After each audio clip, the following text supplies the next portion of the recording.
You have to invest the time in learning it yourself, right?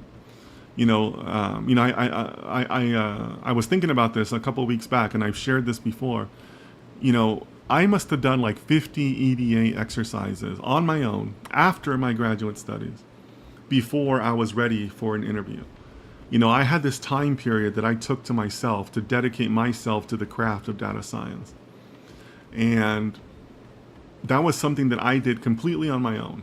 Nobody was paying me for it. I wasn't billing any clients. I didn't have any interviews lined up. I wasn't talking to recruiters, none of that. It's time that I took for myself to say, hey, I want to develop my craft, my skills as a data scientist.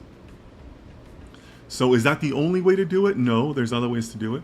But I would hope that all of you would take the time, whatever it's going to take, to dedicate yourself to the craft and to become a data scientist.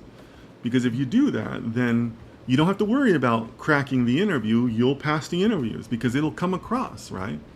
It'll come across in the way you carry yourself, the way you answer the questions, the way you explain your rationale, the vocabulary used, right? All those things will come if you're willing to dedicate the proper time that it takes for that, okay? Ayahu simply shares the flag of Spain with us. Ayahu, good to see you.